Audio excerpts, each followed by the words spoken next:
Most people cut sugar to lose weight, but for Angg, it started from something much deeper. This episode is what happens when you stop chasing perfect and start paying attention to yourself.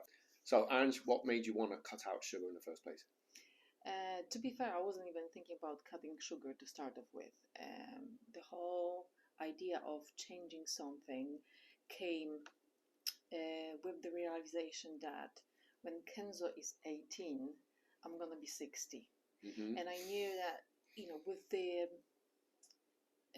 the memory of how I always been, being into sports, into nutrition, this kind of stuff, having really strong and fit body, and then going through obviously pregnancy, then labor, and the recovery period when my body wasn't as fit and strong as I remember it to be, I started thinking, what do I have to do to make sure that my body is strong and my mind is strong too, so I can be there, not fully present physically, but also mentally when he is young adult.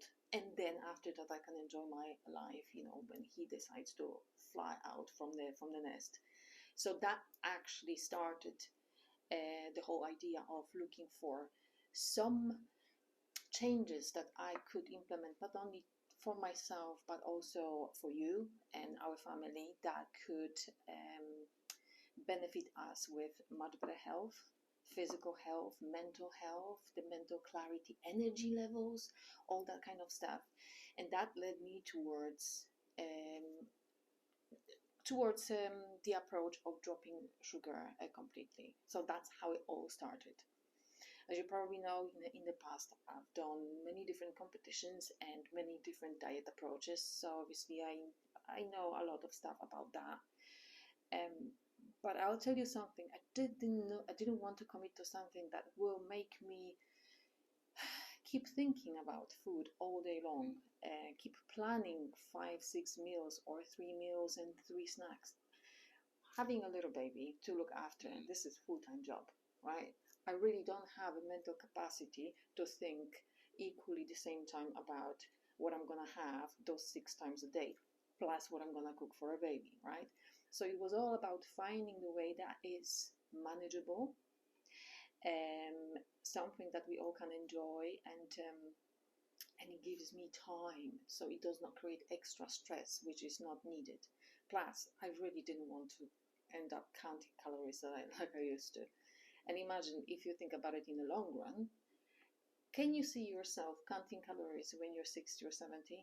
No, you just want to have a lifestyle that gives you a freedom and offers you all of those health benefits, which I actually found in this approach. So that was the reason for it.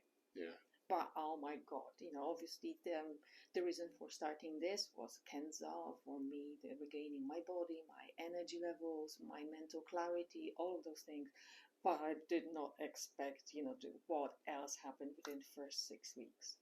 I know. Crazy, right? It was absolutely crazy. So, as you know very well, one of the first things, and I've got to mention this, and I'm going to be quite vulnerable here, I've delivered Kenzo a natural way, which I think is the best way to do. If you can do it, if you can't, obviously you go down a different route. But I delivered Kenzo natural way, and because I was induced, now from experience where I'm standing right now, I would not allow it to happen. But I did agree for inducing on a due date, by the way, just because I was following the I was following the doctor's instructions. I really believe if I trusted my body, I would be better off. But I did what I did. But anyway, what happened was I delivered Kenzo, and that really torn my pelvic floor massively. So obviously for the first 12 months plus, I've been struggling to recover it, and I've been having physio and all this kind of stuff, doing everything what's possible. I've ordered lots of different equipment and tools, and I purchased different exercise programs just to regain the strength. And if it's been going like better or worse, but still, not to the level I would really enjoy and appreciate, because not being fully fit there means you can't do the usual things you used to do. Forget chasing the bus when you're trying to catch it. But it's a simple things, like even exercising, certain exercise you could not do and stuff like that. And so I kind of accepted the fact that it might take me longer. I've been told it might take 2 years. That's absolutely fine. But I was hoping this process of recovery would actually be happening faster. And like I said, I accepted the fact that it's slow coming, and I kept doing everything what I was advised to do, and every research that I found that I felt it would be beneficial for me for the recovery. But oh my God, within first 4 weeks, 4 weeks of dropping sugar completely, I actually recovered so much that I have not recovered this amount within 12 months plus. And why this is such a big thing for me, because for you who are following our social media, probably seen that we went to Sandra's Food for a holiday that was around Easter time, and then Matt's 50th birthday, and then birthday my day after. And I was very conscious over, what is going to happen if we're going to go for a long walk. I could not carry Kenzo on me because that would put too much pressure on my pelvic floor. So obviously that was constant on my mind. We were actually gifted this massive backpack to carry Kenzo, which is beautifully designed, and the weight of the baby is distributed perfectly. But what I'm leading to, when we got that gifted, and we went for a walk on the beach, and it was a very long walk. So again, in my mind, I thought, so previously that would have been a struggle, right? It would be a massive struggle. We would not be able to go that far with me carrying him on my back. Yeah. And it was actually pretty. By the way, Angg was very determined to do that herself. It's not that I don't want to. Well, there was many reasons for it, but I am independent, and I like that about myself. But going back to this walk on the beach, we went for this long walk, and I was delighted, like literally delighted, because we came back after 90 minutes of walking, and I was perfect. I was absolutely perfect. So I thought, oh my God, so now that means I can take Kenzo for longer walks. I can explore with him. I can climb Leckhampton Hill. Those who are from Cheltenham, you know where Leckhampton Hill is. So I can do so many different things. So I'm not only limited to pushing pram around. And that is a big thing for me, because I hate being stuck and limited.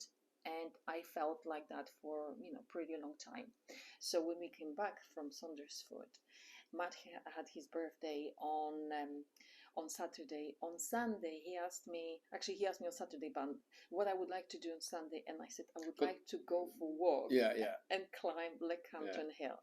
And from here, there to Leckhampton Hill and back is 10k for us. It's 10k walk, 3 hours. And I only say that is 3 hours because we did it. That was Angg's birthday treat. It was literally like a treat, because for me it was regaining my freedom. So that was one of those big surprising benefits that we've gained from dropping sugar, and from what I know, understanding the how the body works and what sugar really does to your body. Now, with additionally experiencing it to that level, I know what actually was the reason for me starting healing at much faster rate was reducing the inflammation. So inflammation started reducing, hence my body started repairing at much faster rate. So that's my pelvic flow. For ladies who are interested in that topic, I highly recommend dropping sugar. It really does wonders. But that was not only the benefit that we had from dropping the sugar. No. And if you can relate, drop a comment. Drop a comment if you have been or you're in a situation the same as Angg, a mother.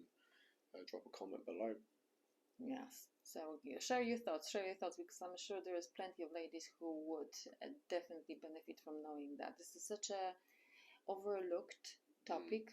We are looking so much out there for different tools. I've been there. Like I said, I've done everything what's possible, because you really want to feel free, right, and not limited in any way, shape, or form. Especially how you feel about yourself, right? But I would never consider dropping sugar as a solution. So that was a big aha moment for me. Sorry, I got to admit, when you first said about it, because I know you were going to do it anyway, and I was thinking, God, at the meals, what we eating? and actually, I know I've said it in the last two videos, but I didn't realise how addicted I was. Really, is as addictive as cocaine. Yeah. That is being said, left, right, and center, never again overlooked until you go sugar free and you really see how it impacts you on so many different levels, and how drawn to it you are. But if you tap into it and look for reasons why it works like that, you will learn that sugar in the body is treated like a rocket fuel. So it will be chosen as the primary source of energy. And because it's being consumed and digested very quickly, it creates the immediate hunger for more. Right? And this, they say the more you eat, the more you crave, and your tolerance increases. So, it's all true. So I remember you said to me, I think it was a couple of weeks back, that if I felt hungry from anything we're eating, just to assess what we'd eaten, because there may be something that's in that food that is triggering that. So there could be sugar in something we just missed. We found some in lettuce yesterday, of all things. So, but obviously that was more of a natural sugar, right? So there's natural sugar, and again, the amount wasn't huge. It was more like a surprising thing to discover. It was like, I know they are carbohydrates, but simple sugars in a lettuce. But again, it's just very small amounts, so nothing to worry about. It's more about those hidden sugars that we need to be aware of. So if you're ever planning to go sugar free, like really sugar free, not only refined sugars but all sugars, it's very important to read your labels, because it's all about the insulin response, and even the smallest amount can trigger your insulin response, which will make this journey much harder, and will make you hungrier. So it will be harder to resist potential temptations. So like olives, for example, stuffed olives, with chili, with garlic and stuff like that, or grated cheese. Grated cheese is coated in potato starch. That is sugar. So all of those things can really spike your insulin and put your effort into jeopardy. So it's really important to look into things like that. So, was there a moment when you realised that maybe this wasn't just about sugar, but something a little bit deeper? Yeah, I would say so. Definitely. Obviously, started with the new lifestyle change, which I remember when I was going to ask you whether you join me or not, I was pretty prepared that you're going to say no, and I was going to do it anyway for obvious reasons, which I already partially explained earlier. I think I said in the last video, you can check it out, in my head I was sneakily thinking I'll just keep some biscuits at work, and then we got into it and I thought, no, just maybe if I have them, I'll have them tomorrow. And then I've become maybe just in a good way, a little bit competitive with it. I thought I'm not caving first. Well, like going back to what I said, I was really pleased to hear that you are up for a challenge, and I had that feeling that at first you thought it was going to be a diet, right? Diet meaning we're going to start here and we're going to finish somewhere there, because usually diet equals restriction and it's a short-term thing. Where I really wanted to make positive changes, aka change our lifestyle, so it will be for life, not for a short period of time. So when you said, okay, let's do this, I knew that once you start feeling the benefits coming from it, you will change your approach to it. Okay. So So when you said yes, okay, let's do this, I thought, okay, that will be much easier, because then it means for me to cook one style for everybody. So that is more manageable. But what was additional bonus was the fact that it's only, to start off with, just 2 meals a day. And knowing the workload, I mean, me full time with Kenzo and doing other bits and bobs, and you working full time, where we really don't really have that time to sit properly 3 times by the table and just have a proper meal. I knew that 2 would be perfect. And if we can hit our targets and provide our bodies with all of the nutrients we need within those 2 meals, we're winners, right? So we started implementing that, and obviously the beginning was a little bit because body had to adapt to it.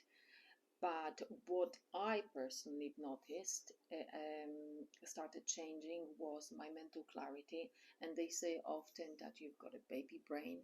And I have to tell you this, I am more with it than I was before having baby. So this is great. And I know it's still improving. So it's just basically going nicely up, up, up. And this is a great thing, because I really want to keep this sharp. The energy levels started getting more steady.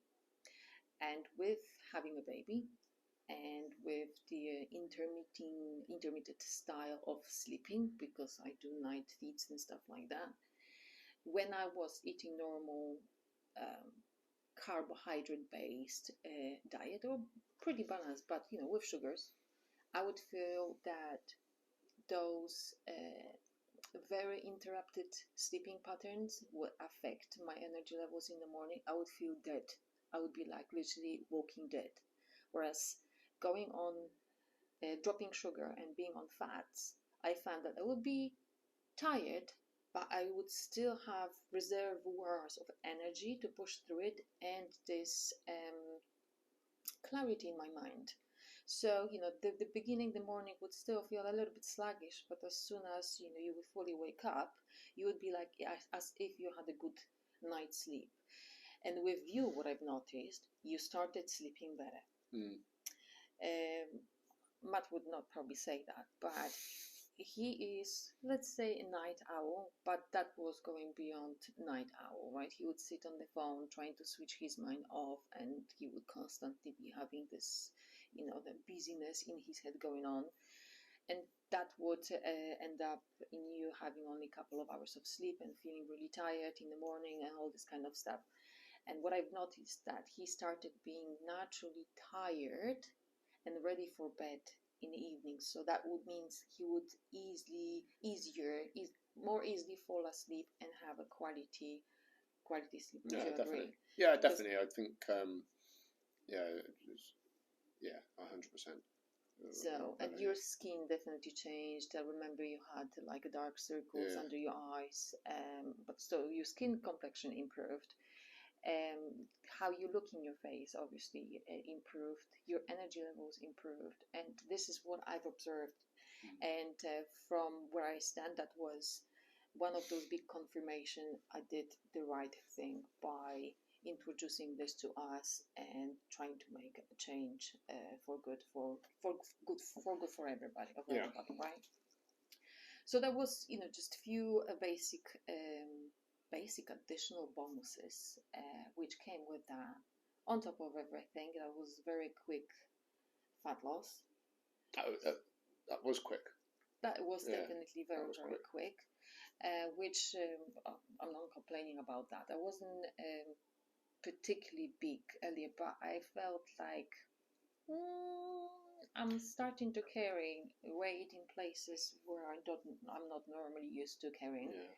And I just wanted to shift that up. I wanted to start feel my body. I wanted to get the energy, the strength. Oh, this is another thing. I've regained more strength, which is amazing, because for women, especially over 40, strength is one of those things that goes down very quickly, especially when you're perimenopausal and then menopausal.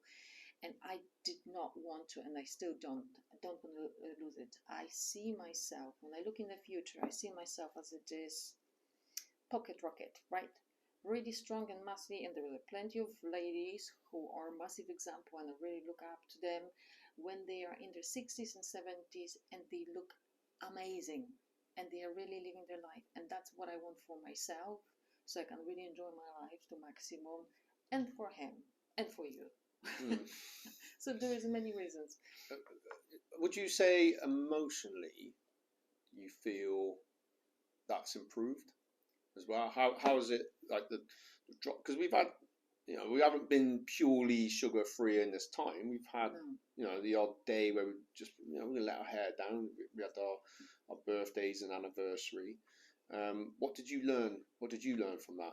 So first, when it comes to emotions, definitely it helps you to stabilize your mind. There is a connection between the gut and the mind.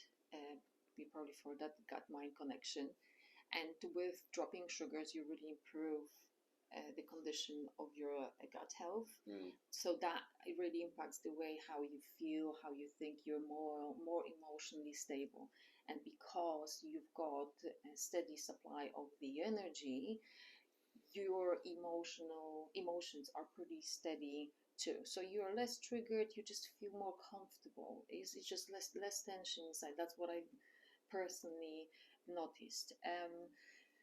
So that's definitely a big bonus, and definitely has a massive positive impact on your emotional health. Now, when it comes to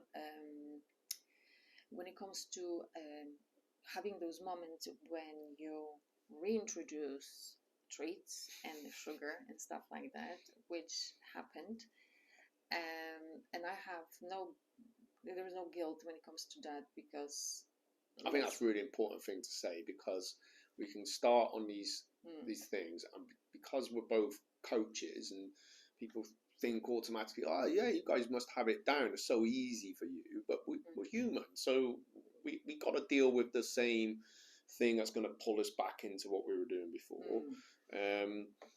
Whatever we're coaching, whether it be sugar free or mindset, we're dealing with the same, so we understand that it's not always a straight line. Never is.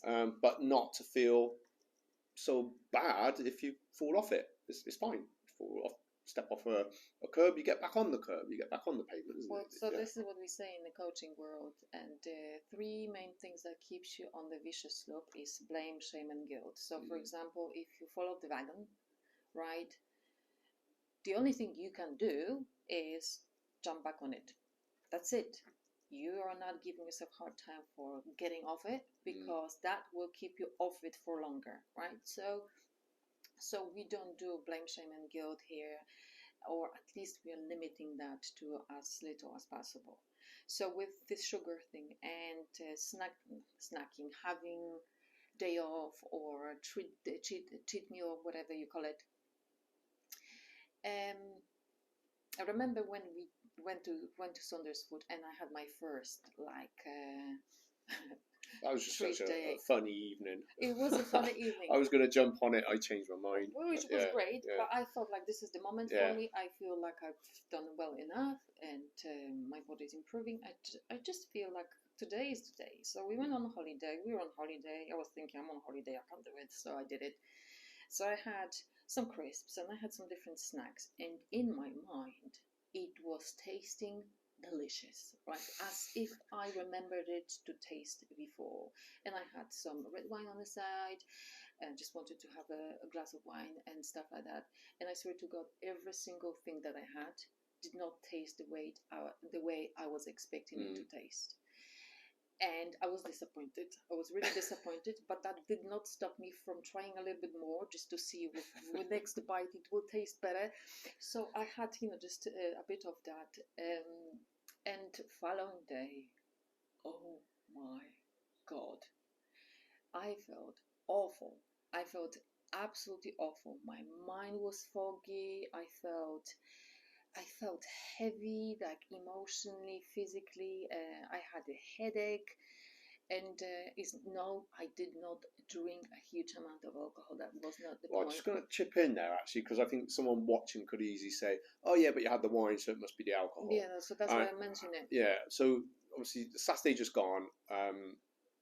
Just to kind of back this argument up really, is that I'd gone out with two of my friends. We're all 50, so it was a chance to catch up, old school buddies. Had a meal, and I thought I'm definitely not having alcohol. I was hoping they'd have like coffee. It was a real nice pub there. We were going to have some coffee there. No, didn't have coffee. So I panicked. Oh, quick, give me a Diet Coke. No tea or no coffee. So, and I had burger, fries, salad by the come of it. I had this Diet Coke and then I had a Coke Zero after. But the next day I felt miserable. So I had not even really, I think I did treat myself to a cake on the way home. Of wow, if today's the day, I might as well. But that was it. So I hadn't gone, where we had those, little treat days, what we want to call them. We had about 3, 4 in the space of getting on to 2 months. Yeah. It's not that many. So no. yeah. So my emotions on Sunday, I just felt off. Yeah. And I still felt that it was almost like that hangover. Like alcohol hangover, yeah, I would feel that for days. So this I just felt for the morning, and then I think it just took a while, and that's Sunday just gone for me just to kind of lift up a bit. So interesting. So yeah, that definitely can happen, and obviously ever since we had, like you said, a couple of days of that, and with hand on my heart, with every following time, I felt less pleasure of having that snack. Yeah. It was like as if my body was saying, this is not that tasty anymore. When you go sugar-free, you actually regain, your taste buds starts improving. They are being unclogged, and they start really tasting the real food. So when you eat without sugar, and then you have sugar, it's such a shock, big shock to the system. Like, example, you got that dark chocolate. Oh yeah, that Bourneville, which I used to like. Oh my god, it was as if I was putting the spoonful of sugar in my mouth with a touch of cocoa in it. It was horrible. Yeah, it tasted so. It was. And I know previously I enjoyed it. Cadbury's cream eggs, right? I used to love them. I know they're full of sugar, but it's just a nice treat around. And I remember I bit into that one. And that's the first time I've ever had to throw one away. Yeah, that was actually shocking. I know. That's, to be honest, that was the most disappointing thing about the whole journey. It's like, you took my pleasures away.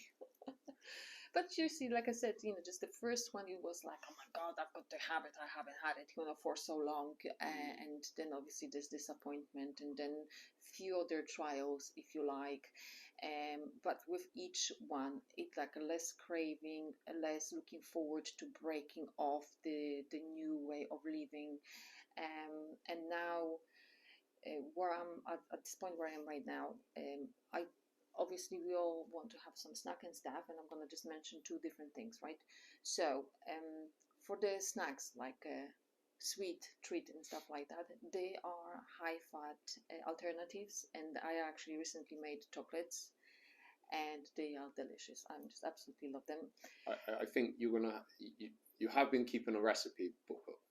Yeah, I'm gonna create a recipe because I think a recipe book, because I believe. I mean, there's plenty out there. Yeah. If you already want to look into it, you can find plenty. But I'm creating my own of my favorites. So definitely at some point I'm gonna release that and share it with you. But the second thing is with this kind of way of living and eating, right? You might think, oh my God, okay, so you're not eating sugar, and that means you will be outcaster, to comparing to whole society that is loaded with sugar. So you're gonna feel restricted and limited when you're going out. And I've got to mention this, it's not a diet, it's a lifestyle. And what happens is, from time to time, there will be a social events, holidays, whatever it might be, where you're just gonna go and you're gonna enjoy yourself, and you won't be looking at what you can eat, what you can't, because you can have a day off and you will just enjoy yourself with your friends, family, whatever you're doing, and then following day you will get back to your lifestyle. And this is just the flexibility I absolutely adore about it. You might be definitely more mindful about what you're choosing when you're out, because you know how simple refined sugars impact your body and what is the payoff. but you know what to do, and then as soon as you're ready, you're getting back on the wagon of eating the way you've chosen, a while ago. So I think it's just a win-win situation. You don't have to even preach to the world what you're doing. People will start asking questions, and they already do that to us too. What do you do that you look like you look, that you seem to be more energetic, more switched on, more with it? What do you do? And I think, this speaks volume. This is really speaking volume. And for me, like I said, that guarantees that I'm going to be more present physically, mentally, emotionally, for myself, for my son, for you. And well, that was the best choice I've ever made. Yeah. And same for myself. Obviously, we got the 3 other boys. I got 4 boys. I'm 50, and it was for me. Well, okay, I'm just turned 50, so I'm nearly halfway through my life. This is a good approach. So yeah, just setting off into the future. So one thing we've both talked about is that we kind of see treats differently now, and how we set ourselves upon there. So maybe not. For me, I felt there was a lot of things quite habitual, but it's more of a choice now. Would you agree? Well, yes, definitely. You have more freedom. You are consciously choosing when you want to have something, so it's not more like a driven, like with low sugar level, where you've got to top it up right here, right now, like an addict. Because I can't call it any other way. It almost feels like it. It's now like more like, do I fancy something? Nah, it's okay. But when you really fancy something, it's like, okay, I can prepare it, I can make something good, and it's gonna taste nice. And it's like I said, it's more rather out of choice, not need. And I really do like that. But with treats, this is actually quite funny, because with the way we eat right now, I have breakfast and I don't think about food. I don't think about food at all, not the first few weeks, but now as we're more into it and we're more fat adapted, which means body is happy to use our fat resources for energy. My body is so satisfied that my mind is not even wandering that direction, which means I'm not even inclined, or I don't crave anything like that.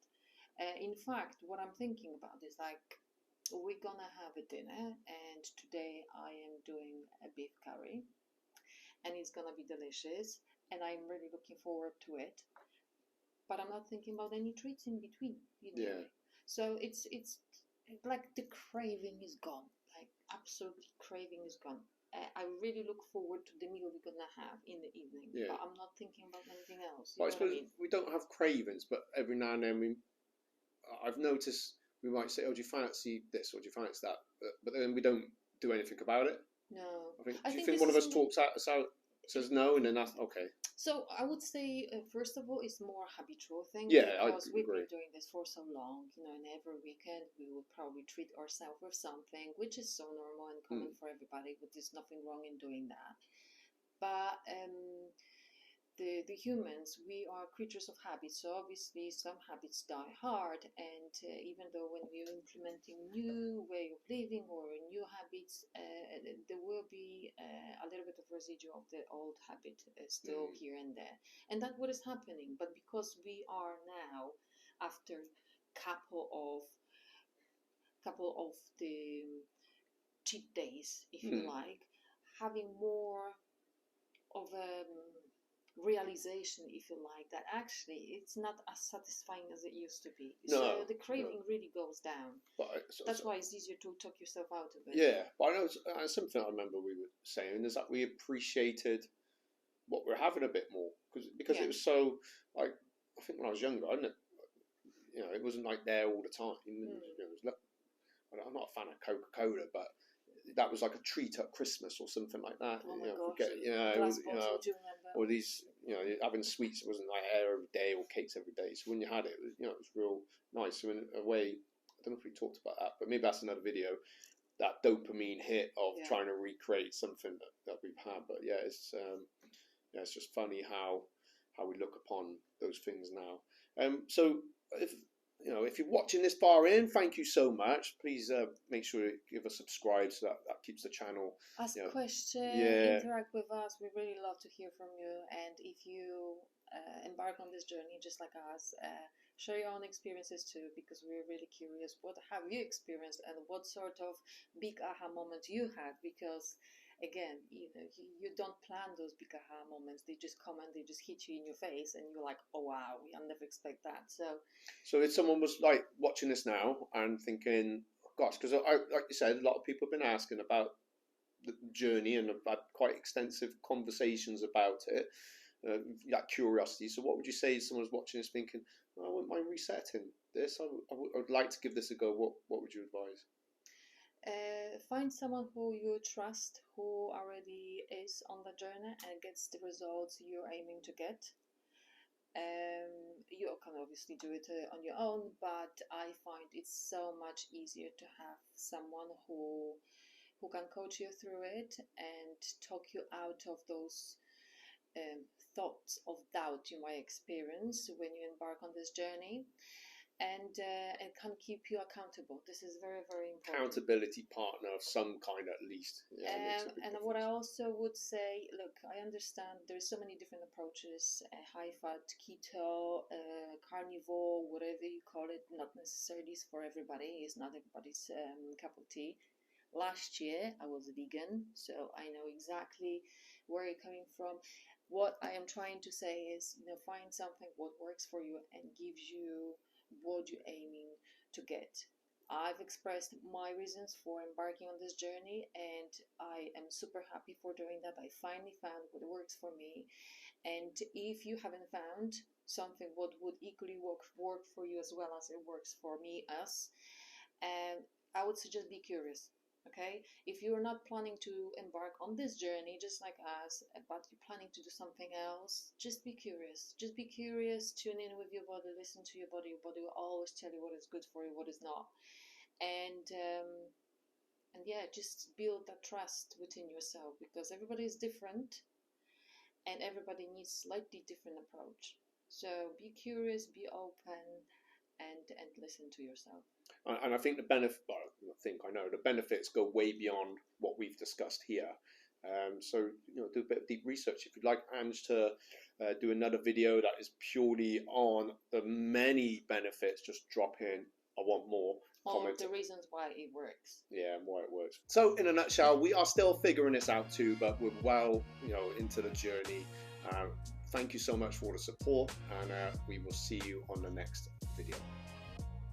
Hit subscribe if this has resonated. There's more mindset, well-being, spirituality coming your way very soon.